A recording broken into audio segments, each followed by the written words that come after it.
Le rock des 4 fantastiques, c'est lui, Benjamin Jacob Grimm, alias La Chose. What time is it? Say the date. That's not really something I say. Pour la première fois, le film de Matt Shakman rend un vrai hommage aux racines new-yorkaises et juives du personnage Marvel et celles des créateurs de ces super-héros, Jack Kirby et Stan Lee.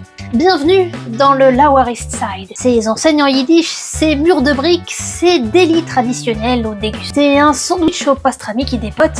C'est dans ce quartier vibrant de l'immigration qu'est né Ben Grimm qui, disons-le, n'a pas vraiment décroché le jackpot, la loterie des super-héros, mais son histoire d'outsider cogneur qui n'oublie pas d'où il vient est sans conteste la plus intéressante.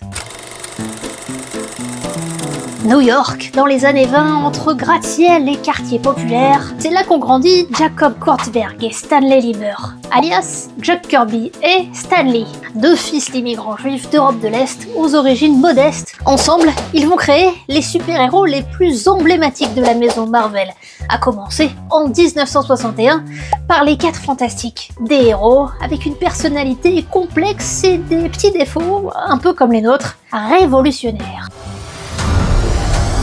Une adresse incontournable où Ben Grimm revient toujours en pèlerinage dans le Lower East Side des comics, Yancey Street. Synonyme de nostalgie et en même temps de souvenirs douloureux, c'est en fait la version fictive du croisement de Delancey Street et Essex Street, près desquels Jack Kirby a grandi. Tout récemment, l'endroit a été rebaptisé Allée Jack Kirby, en présence de la famille de l'artiste. Avec ses tailleurs, ses magasins où on parle yiddish, ça a tout l'air d'un endroit fascinant. Pourtant là-bas, Jack Kirby n'a pas eu une enfance facile. Son jeune frère est mort prématurément, lui-même fréquentait les gangs de rue bagarreurs, rejoints par des enfants d'immigrants juifs, italiens et irlandais. Si Kirby est parvenu à s'en éloigner grâce à la Boys Brotherhood Republic et au dessin, son personnage a hérité de cette origin story.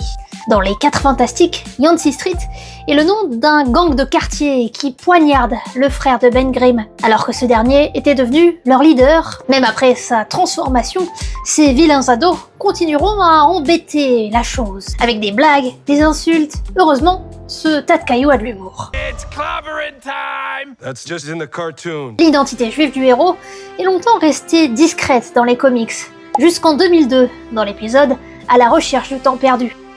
Ben Grimm tente de restituer un pendentif étoile de David qu'il avait volé dans l'espoir de rejoindre le Yancey Street Gang. Son vieil ami, prêteur sur gage, Hiram Shakerberg, lui répond que ce n'est pas le jour du grand pardon. Dans ce numéro, La Chose avait même récité le Kaddish, la prière pour les morts, en pensant que son ami ne respirait plus.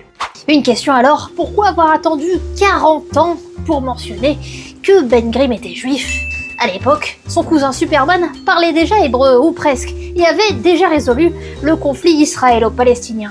Je vous en parlais dans une précédente vidéo que vous pouvez retrouver ici, sans oublier de vous abonner. Dans les 4 fantastiques, le prêteur sur gage brise la glace, ou plutôt la pierre. Enfin, il pose la question. « Est-ce que tu as honte, mon fils ?» Réponse de La Chose, c'est juste que je n'en parle pas. Il y a assez de problèmes dans ce monde sans que les gens pensent que les juifs sont des monstres comme moi. Pendant tout ce temps, c'était donc ça, le grand costaud craignait l'antisémitisme. L'occasion pour son vieil ami de lui rappeler l'histoire du golem de Prague, qui n'était pas seulement un monstre d'argile, mais bien un protecteur. Comme La Chose, un dur à cuire qui cogne, qui râle pour des petits détails quand il sauve le monde, en somme, un vrai ashkénaze au cœur tendre, sous toute cette pierre.